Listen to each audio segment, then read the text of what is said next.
কিছুদিন আগে একটা ছবি পোস্ট করে জানতে চেয়েছিলাম এটা কি খাবার। অনেকেই বলছে এটা ভর্তা, শুটকি, মাখা, সবজি।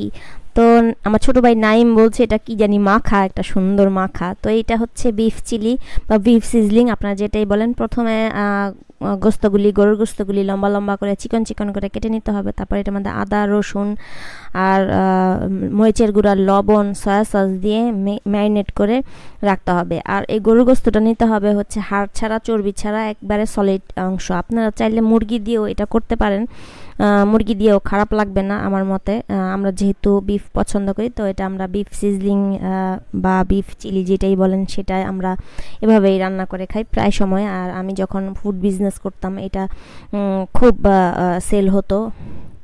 একটা সেট মেনুতে আমি এটা মানে দিয়ে 3 নাম্বার সেট মেনু দিয়ে 2টা ফ্রাই চিকেন, ফ্রাই রাইস এটা দিয়ে আসলে সেল করতাম। তো এখানে সুহানা আমার কাজে সাহায্য করছে, সে কর্নফ্লাওয়ার গুলিয়ে দিচ্ছে, সাথে বরবটি, তারপর গাজর এগুলি ধোয়ার জন্য সাহায্য করছে। তো সুন্দর মতো ছোট ছোট হাতে আসলে কাজ করলে খুবই ভালো লাগে। বাচ্চারা কাজে যদি মা বাবাকে সাহায্য করে সেক্ষেত্রে আসলে খুবই ভালো লাগে। আর ও দেখেন আমার কাজে খুব সুন্দরভাবে গুছিয়ে কাজ করছে। তারপরে এগুলি সুন্দর মতো ধুয়ে বরবটিগুলি একটু লম্বা লম্বা করে কাটবো, আর হচ্ছে গাজরটা একটু চিকন করে কাটবো। চাইলে এই সবজিগুলি আপনারা গরম পানিতে হালকা ভাপ দিয়ে নিতে পারেন। তো আমি কাঁচাটাই ব্যবহার করছি, কারণ কাঁচা সবজিটা আমার খুবই ভালো লাগে। তো এই বরবটি গাজরগুলি সুন্দর করে চিকন চিকন করে কেটে নিতে হবে। সাথে আমার ফ্রোজেন করা কিছু ক্যাপসিকাম ছিল, সেগুলিও কেটে নিছি। সাথে কাঁচামরিচও নিয়ে নিছি ফালি করে। তারপরে পেঁয়াজগুলি ছিলে সুন্দর মতো ধুয়ে তারপরে এটাকে লম্বা লম্বা করে কেটে নিতে হবে।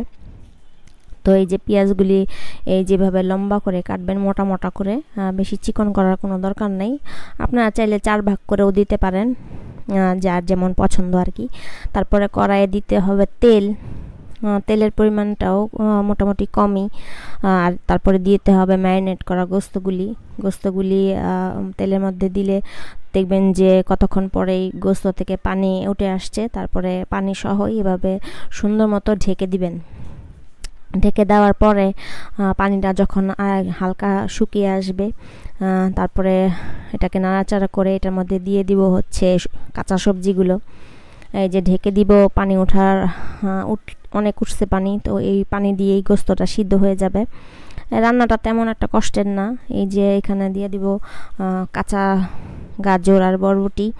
আপনারা চাইলে একটু ভাপ দিয়ে নিতে পারেন, আমি আগেই বলছি আমি কাঁচাটাই দিতে পছন্দ করি, তো কাঁচাটাই দিয়ে দিলাম। তারপরে নেড়ে চেড়ে আবার সুন্দর মতো ঢেকে দিব। আসলে এটা রান্নাটা খুবই তাড়াতাড়ি হয়, সবজিগুলিও সিদ্ধ হতে বেশি সময় লাগে না। খুবই সাধারণ উপকরণ দিয়ে আসলে খুবই মজাদার একটা রান্না করা যায়, আর সহজ রান্না। আমি সবসময় বলি সহজ রান্না সবার কাছে সমাদৃত হয়, মানে সবার কাছে পছন্দ হয় সহজ রান্না।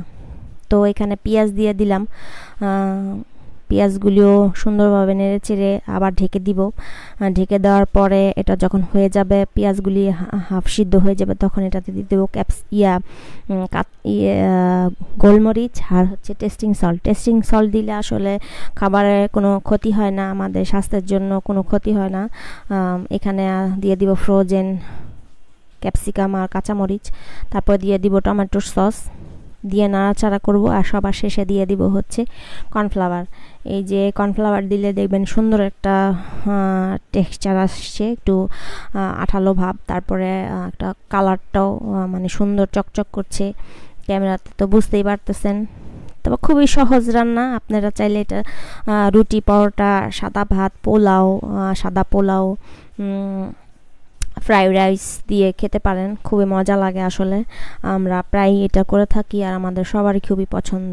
তো রান্নাটা ভালো লাগলে সবাই শেয়ার করে দিবেন আর সবাইকে দেখার সুযোগ করে দিবেন। ধন্যবাদ সবাইকে।